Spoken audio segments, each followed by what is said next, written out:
I've never been the type to make a big deal out of birthdays. Growing up, they were more of a formality than a celebration. An obligatory cake, a few awkward family photos, and maybe a gift if my parents remembered it wasn't just that week in April. So when I turned 35 this year, I didn't expect fireworks.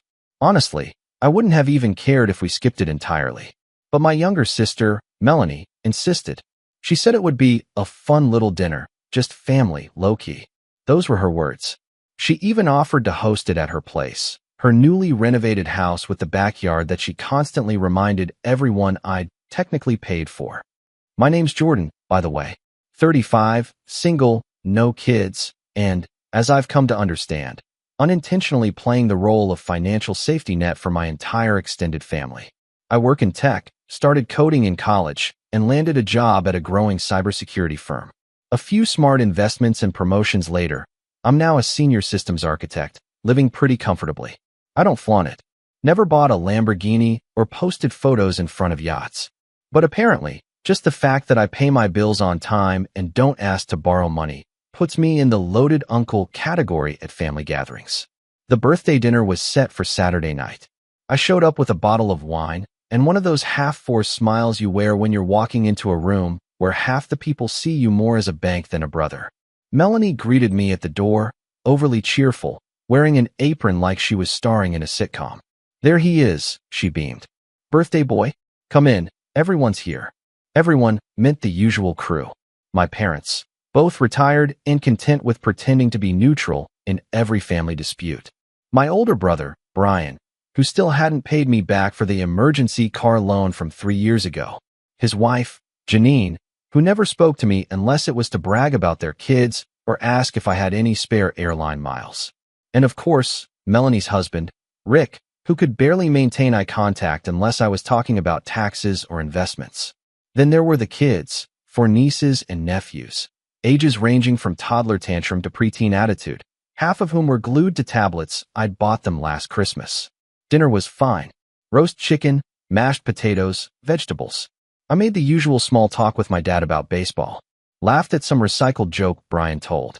Try not to check my phone every 3 minutes. But the whole time, there was this undercurrent, an unspoken expectation, like everyone was waiting for me to say something, give something, do something. And I couldn't quite shake it. Then came dessert. A homemade chocolate cake, courtesy of Melanie, complete with slightly off-center candles and a group rendition of Happy Birthday that felt more obligatory than festive. I smiled, made a wish I didn't believe in, and started slicing pieces for the kids. That's when it happened. My 12-year-old nephew, Mason, Brian's son, was sitting at the end of the table, fiddling with his phone. He wasn't even looking up when he muttered, loud enough for the whole table to hear, "Uncle's just the family wallet. That's what Mom calls you." The room went dead silent. For a split second, no one moved. Then came the worst part, the laughter. Not awkward chuckles, not nervous giggles. Genuine, belly-deep laughter from Brian, Janine, even Melanie. My mother gave one of those half-hearted, "Oh, Mason," scolds that didn't mean anything. My father cleared his throat and went back to his coffee like it was a rerun he'd already seen. I stared at Mason, who still hadn't looked up, completely unfazed by what he'd just said. Janine was wiping tears from her eyes. "Kids say the funniest things, don't they?" she said between laughs, like it was a sitcom punchline. I didn't laugh. I didn't speak. I just smiled. That's it. A single, practiced smile I perfected over years of swallowing things I should have said. Then I reached into my pocket, pulled out my phone, and started tapping. Quietly, casually, while they passed around cake and continued their conversations like nothing had happened. Because in that moment, I realized something. They didn't see me. Not really. To them, I was a walking debit card with a sarcastic streak. The one who paid for dinner when Brian's card randomly declined. The one who funded Melanie's emergency bathroom renovation because Rick had lost hours at work. The one who let their parents stay on my cell phone plan just until the end of the year, 5 years ago. I wasn't Jordan. I was Uncle Amex. I sat through the rest of dessert in silence, occasionally nodding or pretending to scroll through photos. But I wasn't looking at pictures. I was logging into accounts, insurance, streaming services, phone plans, credit cards. All the little invisible threads I'd been holding up without even realizing how many there were. When dinner finally wrapped up, I stood, grabbed my coat, and thanked Melanie for hosting. I didn't make a speech. I didn't ask for an apology. I didn't even say goodbye. I just walked to the dining room table, set down a small box I'd brought in with the wine, and taped it shut with a single strip across the top. On the lid, I'd written 2 words in thick, black Sharpie. Figure it out. Then I walked out the door. No one followed me. No one stopped me. Maybe they thought I was being dramatic. Maybe they assumed I'd come around like I always did. But something had shifted. Something quiet, but permanent. Because the truth is, when people only see you for what you give them, they'll never stop taking. And for the first time in a very long time, I was done giving. The next morning, I woke up earlier than usual. No alarms, no messages, just that odd internal hum you get when something significant has shifted. I sat on the edge of my bed, staring at the hardwood floor, wondering if they'd noticed yet. If anyone had tried to call. If anyone even realized what I'd done. Part of me expected my phone to be blowing up. Part of me knew better. By the time I made coffee, there were still no messages. No missed calls. Just silence. It wasn't until mid-afternoon that the first ping came through. A text from Brian, short and sharp. Hey, Netflix is not working. Can you fix? I stared at it for a second, then locked my phone and walked away. An hour later, a group chat message from Melanie. Is the family plan down? Can't make calls. Then Rick chimed in with a face with rolling eyes emoji and a follow-up. Wi-Fi at my parents' isn't working either. Thought it was the router, but maybe it's the billing. There it was. The first cracks. Like they'd all hit the same wall at the same time and were now peeking around it, trying to figure out where the foundation had gone. Still, no one called me. Not to ask what happened. Not to check in. Just a string of complaints and passive-aggressive confusion. I ignored every message, turned my phone over, and let it buzz into the mattress. That night, around 8 o'clock, the doorbell rang. I opened it to find Melanie standing there, arms crossed, lips pursed like she was trying to keep herself from exploding. Her cheeks were red, not from the cold. You canceled the phone plan? She snapped. I stepped aside and gestured toward the couch. Come in. She didn't sit, just stood in the middle of my living room like a detective trying to find clues in a crime scene. This isn't funny, Jordan. Wasn't meant to be, I said. I walked back into the kitchen and poured myself a glass of water. You left without a word. You didn't even blow out your candles. You seem to be doing fine without me, I said, sipping slowly. Figured I'd leave you to it. She blinked. Look, Mason was just joking. He's 12. He doesn't know what he's saying. I raised an eyebrow. That's funny. Because he knew it well enough to quote his mom. Melanie's face twitched. A flinch. Brief, but telling. You're being petty, she said after a long pause.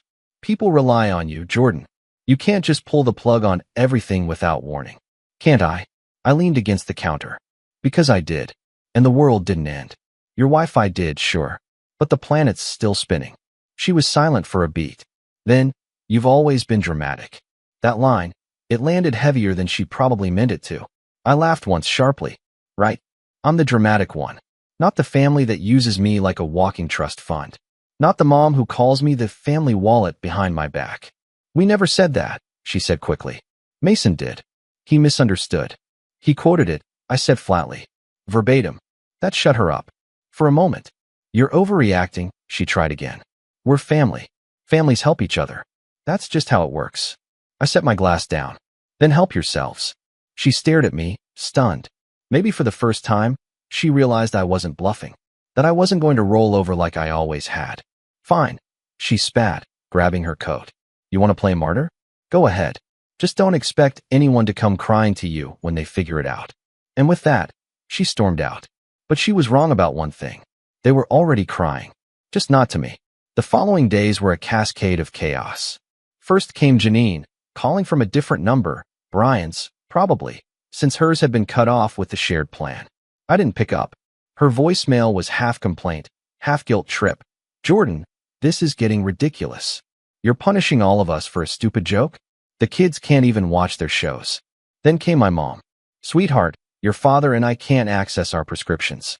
The app won't let us in. I'm sure there's a paper option, I said, keeping my voice calm. But we're used to the app. Maybe ask Brian. He's good at figuring things out, right? A beat of silence. You've made your point, she said quietly. No, I said, I really haven't. I hung up before she could reply. And then it got personal. Brian showed up 2 days later. Not alone, he brought Mason. I didn't even open the screen door. Just stood there on the porch while Mason sat sulking in the passenger seat. You humiliated us, Brian said. Over a joke. No, Brian. Over a pattern. Over years of this exact crap. What pattern? Using me. Ignoring me. Mocking me when I'm not around, or when I am. Acting like my money is some kind of family inheritance that you're all entitled to. That's not true. You never paid me back for the car, I said. He paused. That was years ago. I thought we'd moved on. You thought I forgot. He opened his mouth, then closed it. I nodded. Exactly. He looked back at Mason, then lowered his voice. Look, just maybe don't take it out on the kids, all right? They didn't do anything. Mason did. He's 12, Jordan. And I was 35. Funny how the grown man has to forgive the kid, but no one even thinks about what that felt like. What it meant. Silence again. Mason still hadn't looked up. I left a box, I said finally. On the table. You all saw it. Brian nodded. That box had keys. A list of accounts I've closed. Passwords. Copies of the bills I was covering. All organized. I didn't just leave. I handed over the wheel. Brian was quiet. We didn't know. You never asked. He left without another word. Over the next week, the tone shifted. At first, it was outrage. How dare I cancel the car insurance? Why would I take the iPads off the data plan? Wasn't it cruel to leave the kids without Disney Plus? But then it became bargaining. Melanie texted me, asking if I'd consider just covering the phone plan until Rick's job stabilized. My dad left a voicemail saying, let's talk about a fair compromise. Brian emailed me, actual email, offering to start paying me back monthly if that would help smooth things over. But none of it was about me. None of it was about apology. It was just about plugging the hole. That's when the betrayal happened. I got a call from my bank. They flagged a series of login attempts from Brian's area, then a failed password reset. Someone had tried to guess my security questions. I called Brian. He didn't deny it. I just wanted to check something, he muttered. You tried to access my account. I figured if you were cutting us off, we deserved to know how much you were spending on us. I was speechless. You know, he continued, if you'd just told us what you needed, if you'd asked, we could have worked something out. You mean like you asked when you told your son I was the family wallet? That shut him up. You didn't want to work something out, I said coldly. You just wanted to make sure the ATM didn't dry up completely. He hung up on me. Later that night, I changed every password, froze my credit, moved my savings to a different bank, added two-factor to every login. It wasn't paranoia. It was clarity. They weren't just ungrateful. They were entitled. And I wasn't just walking away anymore. I was done being part of the problem. Because when someone shows you they'll drain you without hesitation, the only real mistake is leaving the tap running. And that's when the real plan started forming. Not just boundaries. Not just saying no. Something bigger. Something they wouldn't see coming. I didn't expect silence to be this loud. After everything fell apart, after I cut the cords and let my family feel the weight of their own responsibilities, I assumed there'd be a kind of relief. Like shedding a heavy coat in the middle of a sweltering summer day. But the truth is, even when you walk away from dysfunction, there's still a part of you that looks over your shoulder, wondering if you've made a mistake. The first few days after Brian's attempted hack, I kept waiting for something bigger. A confrontation. A guilt-tripping intervention. Maybe even one of those dramatic apologies you only see in movies, where the music swells and the long-lost brother finally sees the error of his ways. But no, what I got instead was absence. Total, echoing absence. They stopped texting, stopped calling. No more voicemails about insurance or login codes or the Hulu password. No more passive-aggressive emails about phone bills. Just nothing. And at first, it was peaceful. But then came the loneliness. Not the kind you feel when you're single or spending a weekend alone. This was different. It was the hollow ache that creeps in when you realize most of your relationships weren't really relationships at all. Just transactions. You give, they take. You offer, they expect. You say yes, they never ask why. And now that I'd stopped giving, the entire machine had ground to a halt. It was around that time I stopped sleeping well. Nights stretched long and heavy. I'd wake up at 2 a.m., heart pounding for no reason, brain spinning in circles. I'd lie there thinking about every holiday dinner where I paid the tab without hesitation. Every emergency Venmo request I fulfilled without question. Every time they looked surprised when I said no, as if my existence only made sense when it was convenient for them. One morning, I found myself scrolling old photos. Birthdays, graduations, little league games. I was in all of them, but always on the sidelines. Behind the camera, in the background, smiling, holding someone's purse, carrying the gift, writing the check. I realized I didn't remember the last time anyone had asked me how I was doing. That hit hard. I started skipping the gym, then stopped cooking, then the dishes piled up, then the laundry. My apartment became a kind of holding pattern, neat enough to function, but empty, like I was living in a hotel room between flights. Work was the only thing keeping me anchored. I threw myself into projects, took on extra shifts, volunteered for every presentation and code review. My boss noticed, said he liked my renewed focus. I almost laughed out loud. What he saw as focus was really just distraction, a way to avoid the fact that I felt discarded. But rock bottom isn't always dramatic. Sometimes it's quiet. It's checking your phone and realizing no one texted you all weekend. It's hearing your coworker talk about their niece's recital and realizing you weren't invited to Mason's birthday party this year. It's walking past a family in the park and feeling like a stranger to the idea of unconditional love. One night, about 3 weeks after the dinner, I walked past my bathroom mirror and stopped. I don't know why.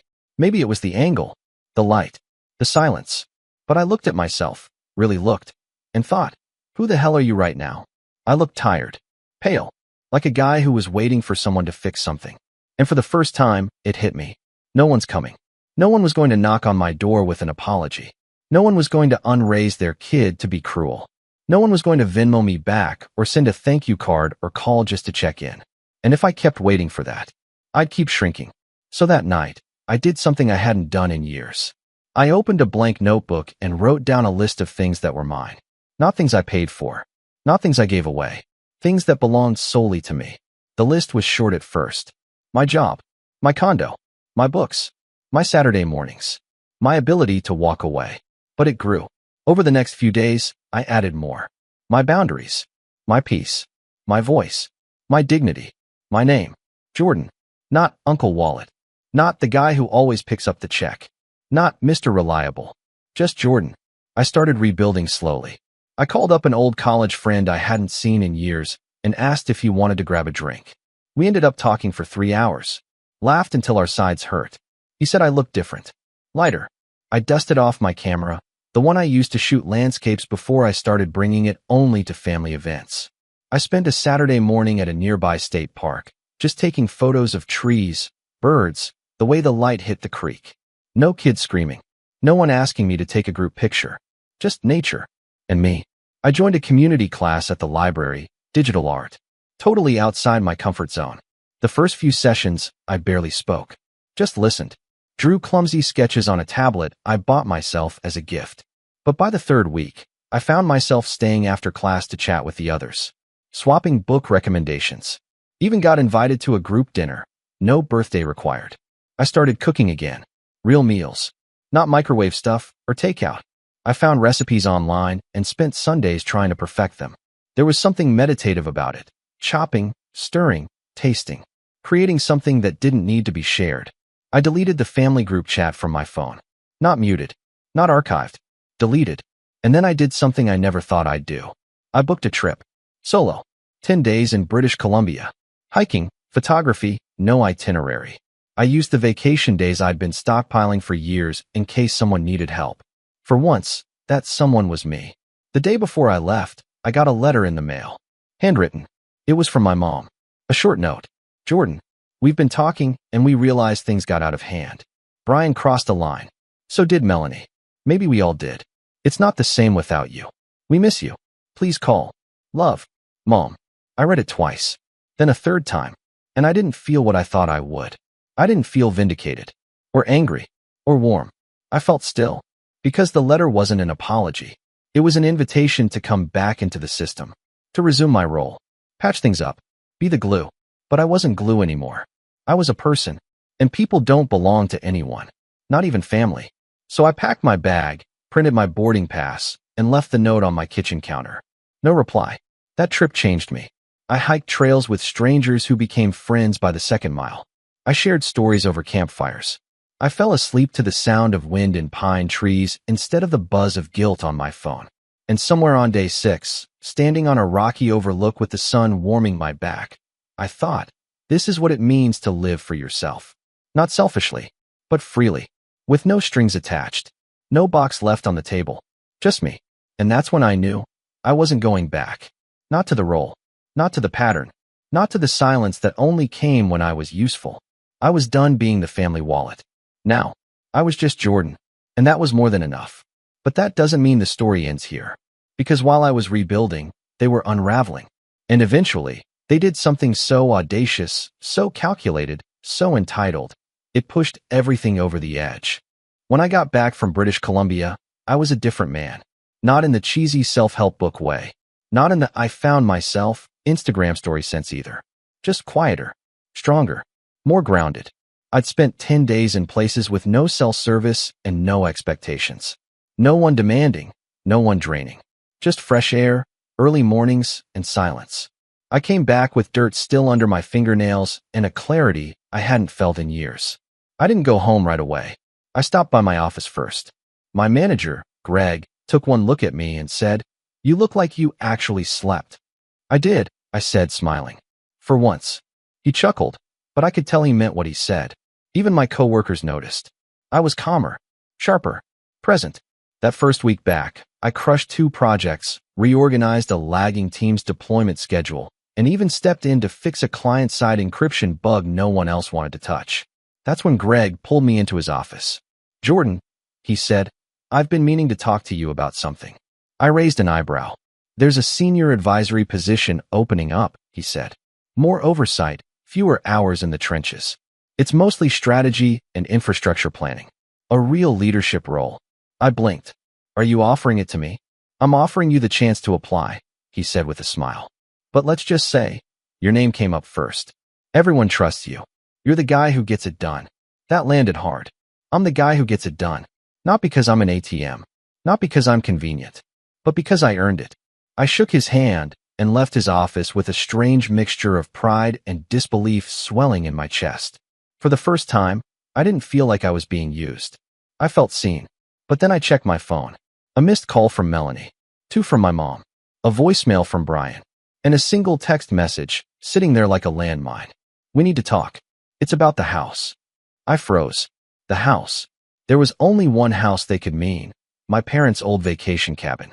The one I bought out of foreclosure 5 years ago when they were about to lose it to back taxes. The one I paid to renovate. The one that legally belonged to me, but that I let them keep using as a family place because I was too soft to draw boundaries at the time. It had always been unspoken. I'd saved it, they'd enjoy it, but I held the title. And now, clearly, something was going on. I called my lawyer. "Hey, Nina," I said. "Random question. You still have the title paperwork from the Cedar Creek property?" "Of course," she said. "You want me to send it over?" "Yes. And can you do a quick title search? I want to make sure no one's tried to move anything without me." There was a long pause. "Jordan, are you worried someone forged something?" "I'm not sure," I said carefully. "But I don't want to find out the hard way." "Got it," she said. "Give me a day." I hung up and stared at the wall for a long time. The house had always been the one physical thing tying me back to them. Every summer barbecue, every Thanksgiving weekend, every cousin sleepover, it all happened there. They treated it like it was communal, like it had never legally changed hands. But I knew how they thought. If they wanted to make a power move, it would be there. That night, I drove to the cabin. It was late, past 10 p.m., and I didn't text anyone ahead of time. I pulled up the gravel drive in silence. The lights were on. There were 2 unfamiliar cars in the driveway. I parked on the edge of the property and got out quietly. The moment I stepped onto the porch, I heard them. Inside. Talking. Laughing. My siblings. "Jordan's never here anyway," Melanie was saying. "It just sits empty. He's practically abandoned it." "Exactly," Brian said. "We're the ones who actually use it. He wouldn't even notice if we took over the deed." My heart thudded in my chest. "He's changed," Rick added. "Ever since that stupid birthday dinner. It's like he thinks he's better than us." "Let's just get the paperwork ready," Brian said. "If he doesn't sign, we'll say it's for maintenance or taxes or something. Slip it into a stack. He won't even look." That's when I stepped inside. The silence was instant. Her head snapped toward me. Melanie's eyes widened. Rick turned pale. Brian's jaw locked. Janine, because of course Janine was there too, tried to look neutral. Hey, I said casually, like I hadn't just heard them plotting to rob me blind. Cozy night. No one answered. I was just in the neighborhood, I added. Thought I'd check on the property I own. Melanie recovered first. Jordan, it's not what it sounds like. Oh, it's exactly what it sounds like, I said, pulling out my phone. Want to hear the recording? Their faces drained. I hadn't recorded anything, but they didn't know that. You were going to trick me into signing away the house. It's not like that, Brian started. It's exactly like that, I snapped. You just said it yourselves. You thought I wouldn't notice. That I don't deserve it. That I abandoned it. I stepped forward and pointed to the window. See that security camera I installed last year? Still active. Still backed up to the cloud. Their eyes followed my finger. Panic started to bloom. So let me be very clear, I said, voice cold. This cabin is mine. It's in my name. I paid the back taxes. I renovated the roof. I fixed the plumbing. I replaced the windows. And now I'm going to secure it, because this... I gestured at them. This is trespassing. Janine tried to speak, but I raised a hand. Nope. Save it. You can leave. Right now? Or I call the police. Melanie looked like she might cry. Brian opened his mouth to argue. I'm serious, I said. One word. And you're all explaining this to a sheriff. They left. Slowly. Begrudgingly. Muttering under their breath. But they left. And when the last taillight disappeared down the driveway, I sat down on the couch and didn't move for an hour. Not because I was angry, but because something had finally clicked. This wasn't about petty family drama anymore. This was about entitlement. About people so used to taking that they saw ownership as optional, that they genuinely believed they could outmaneuver me with manipulation and a forged signature. And I'd just given them their warning shot. Now it was time for the plan. I spent the next week putting it into motion. First, I contacted Nina again, told her what I'd heard, what I suspected. She immediately filed a notice of interest on the property, which would flag any unauthorized attempts to transfer the title. We updated all the security documents and listed the cabin as a high-risk asset. Second, I installed an entirely new security system, smart locks, motion detectors, remote cameras. Everything routed through my private server. I even hired a local property manager to check on the cabin weekly and act as a legal witness if anything shady went down again. Third, I started gathering documents. Years of receipts, texts, emails, payment logs, proof that I'd been subsidizing the entire family's lives for the better part of a decade. Not to wave it in their faces, but to build a case. Because I knew now, it wasn't just about cutting them off. It was about protecting myself from them. And then came the final piece. A trust. I'd been meaning to set one up anyway. But this time, I made it airtight. My assets would be distributed not to individuals, but to causes I believed in. Education, mental health, local charities. Not a dime would go to people who saw me as nothing more than a wallet. But I didn't tell them any of this. Not yet. Because I wasn't just defending myself anymore. I was preparing to make a point. One they'd never forget. 2 months passed. 2 long, quiet, oddly satisfying months. I didn't block them. I didn't chase them. I just stopped replying. And they noticed. At first, I saw it in little ways. Passive-aggressive Facebook posts about family who think money makes them better. Vague jabs about brothers who forget where they come from. Melanie even posted a picture of the cabin's porch with the caption, "Too bad some people think love has a price tag." Cute. They were trying to paint me as the villain. The cold-hearted brother who abandoned them, who hoarded wealth while his family struggled. The guy who walked away from tradition, who forgot what it means to be family. But they didn't know what was coming. Because revenge isn't about getting even. It's about changing the rules of the game so completely, they realized they never even understood what you were playing. And I was about to flip the board. It started with an invitation. I sent it by mail, old-fashioned, handwritten, just formal enough to sting. A simple card. Asterisk, you are cordially invited to a family brunch at Cedar Creek Cabin. Saturday at noon. Dress casual. Bring nothing. Jordan, asterisk. No explanations.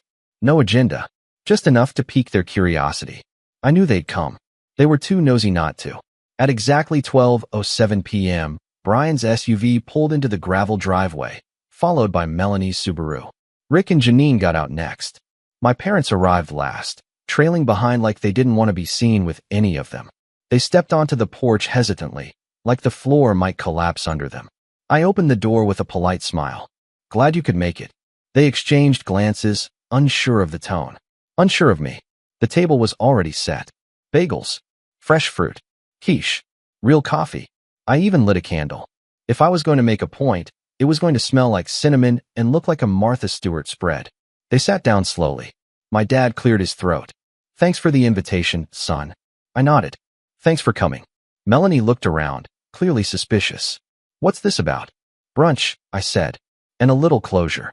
They tensed. I didn't raise my voice. Didn't deliver some dramatic monologue. I just stood at the head of the table and handed out folders, one for each of them.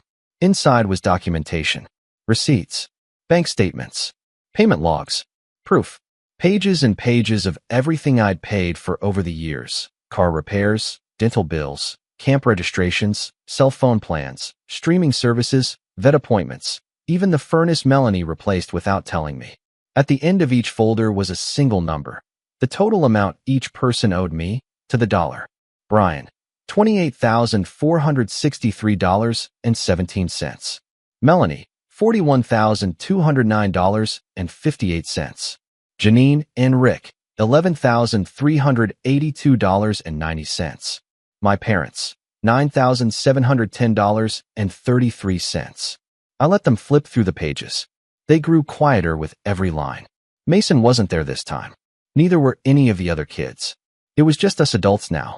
Just the people who had looked me in the eye while using my kindness like a debit card with no PIN. You kept track? Brian asked, eyes narrowed. No, I said calmly. I reconstructed it. Took a few weeks. Luckily, banks are good at records. This is insane, Janine muttered. You're asking us to pay you back? No, I said.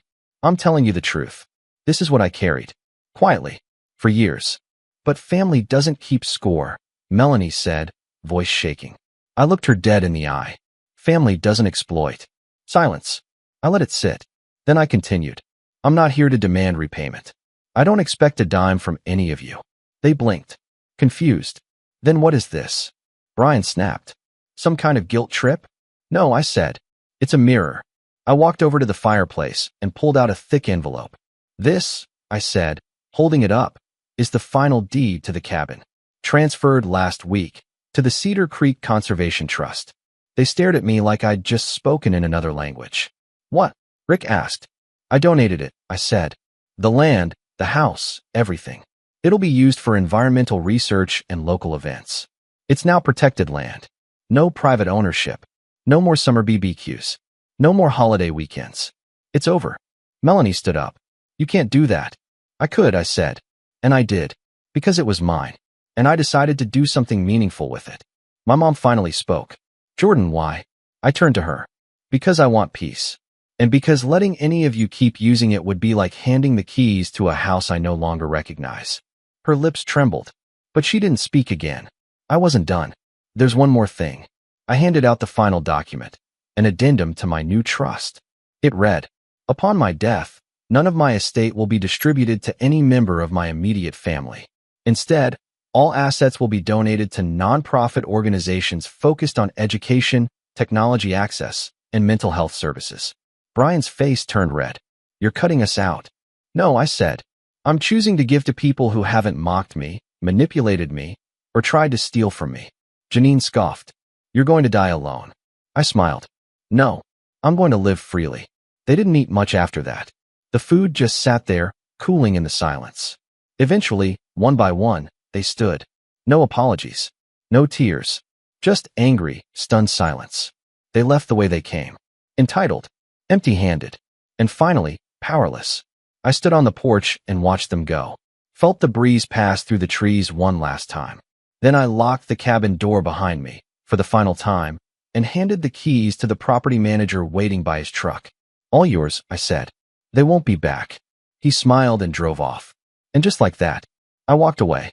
Not out of anger. Not out of spite. But out of self-respect. They had always believed I was the family wallet. But now they knew the truth. I was the one who built the vault. And I was the only one who knew how to close it.